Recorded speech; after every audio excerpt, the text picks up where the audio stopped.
동아시아사 수능 특강 9강 개념 1. 전근대의 역사가 끝나고 이제 드디어 근현대로 들어왔습니다. 4개의 강이 남았어요. 9강과 10강을 근대라고 할 수가 있겠고요. 11강과 12강이 현대라고 할 수 있겠습니다. 근현대 하면은 많은 친구들이 또 어려운 부분이고 아직 익숙하지 않은 부분이라고 생각은 할 수가 있어요. 전근대는 일단 다루고 있는 시대 범위가 엄청 넓었죠. 근현대는 좁아졌어요. 좁아졌기 때문에 다루고 있는 시대가 촘촘하게 사건들이 나열되어 있는 그런 시대적 상황이죠. 그래서 어렵다고 느낄 수 있지만 그래도 연도에 속지 말고 하나씩 파악하다 보면 또 재미를 느낄 수 있을 거예요. 그래서 그리고 이 현대 부분 같은 경우는 선생님이 또 개념 강의를 여러분들한테 맡긴 부분이 있기 때문에 더 천천히 더 자세하게 할 겁니다. 일단 오늘부터 시작할 이 9강이 다루고 있는 스펙트럼이 정말 넓어요. 일단 덩어리가 아주 큽니다. 첫 번째 덩어리는 개항과 그 개항과 관련된 조약이에요. 그리고 두 번째 덩어리는 근대화 운동입니다. 그리고 각국의 근대화 운동이기 때문에 또 다루고 있는 것들이 참 많겠죠. 그리고 세 번째 덩어리는 작년 수특에 비해서 한 단원이 그냥 추가가 됐어요. 서양 문물의 수용이라는 문화 파트까지 해서 세 덩어리가 되게 됩니다. 일단 한국사를 좀 알고 있으면 다루고 있는 시대적 범위가 어떻게 되는지 좀 알 수 있을 거예요. 한국사라고 친다면 일본에 강점되기 전, 그러니까 일본의 보호국이 되기 전까지, 대한제국 시기까지를 다루고 있고요. 중국으로 치면 신해혁명까지를 다루고 있는 부분입니다. 물론 뒤에서 다루는 10강하고도 약간 오버랩되는 부분이 있기는 합니다. 9강하고 10강 일단 잘 넘어서면 이제 현대 부분은 조금 더 수월할 수 있을 것 같습니다. 그러면 어떻게 기출이 되었는지 기출을 좀 보도록 할게요. 최근에 수능에서는 메이지 정부의 개혁 정치에 대해서 물었고요. 아편 전쟁의 결과 묻고 있습니다. 구모에서는 근대 문물의 도입 시기를 전반적으로 알아야 되되 자료를 준 것은 일본의 태음력이고요. 육모에서는 변법 자강 운동 물었고요. 4일 시기 문제를 이렇게 물었습니다. 미일수호 통상 조약과 강화도 조약, 체결 사이에 있었던 일을 묻는데요. 자, 이런 문제들이 전형적으로 출제될 수 있는 개항 조약과 관련된 문제라고 할 수가 있습니다. 그리고 개항 도지로 관련해서 상하이가 출제가 되었고요. 2019 수능에서는 개항조약 2가지를 함께 물어봤습니다. 중국의 텐진 조약과 조선의 강화도 조약입니다. 구모에서는 개항도시로 요코하마 물었는데요. 요코하마는 정말 자주 나왔어요. 여러 가지 일들이 막 있거든요. 요코하마에서. 선지로 내기가 참 좋기도 해서 별표 5개짜리 도시라고 할 수가 있어요. 육모에서는 난징의 역사를 시대를 아울러서 알아야 되는 문제가 나왔는데 그 중에서 이제 난징 조약이 체결됐다라는 사실을 알아야 되기 때문에 선생님이 이렇게 살짝 넣어봤고요. 메이지 정부의 대외 정책 물어봤습니다. 2018 수능에서는 사이 시기를 문제를 이렇게 물어봤어요. 삼국 간섭과 신축 조약 사이 시기에 들어갈 일들로 옳은 것 물어봤고요. 또 2가지 조규를 물어보기도 했네요. 대등한 나라끼리 맺게 된 청일 수호 조규 그리고 강화도 조약 물어봤고요. 서구 문물의 수용에 대해서 전반적인 각국의 상황들을 알아야 되는 문제가 나왔습니다. 구모에서도 사이 시기 문제 물어봤습니다. 일본의 대일본 헌법, 중국의 변법 자강 운동, 그리고 개항 도시로 2가지 중요한 도시 또 물었네요. 상하이와 요코하마입니다. 육모에서도 사이 시기 문제로 나왔어요.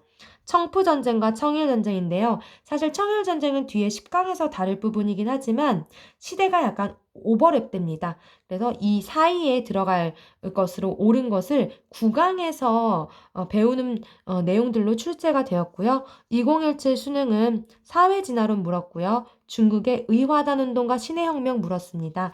2016 수능에서는 개항조약 2가지, 난징조약과 미일수호 통상조약, 서구 문물의 수용과 관련해서 독립신문과 아관파전이 일어났던 시기의 일, 각국을 또 다양하게 물어봤습니다. 일단 이번 영상에서는 각국의 개항과 그것에 관련된 조약을 물어볼 건데요. 이제 여러분들이 공부해야 하는 키포인트는 개항 이전의 각국의 상황들, 그리고 개항과 함께 맺어진 조약의 시기, 그리고 각 조약의 내용들까지 조금 꼼꼼하게 잘 구분을 해 둬야 되는 부분이라고 할 수가 있습니다.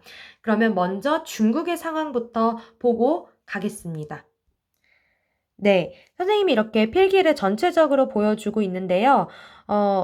가장 먼저 개항한 나라이기도 하고, 사실 여러 차례 전쟁을 거쳤기 때문에 조약도 여러 가지가 있죠. 중국, 청의 상황을 먼저 이야기를 할 거고요. 그 다음, 일본과 조선과 베트남을 볼 겁니다. 그러면 먼저 청나라의 개항 이전 상황에 대해서 다룰 겁니다. 이제 줌해서 청나라를 먼저 볼게요.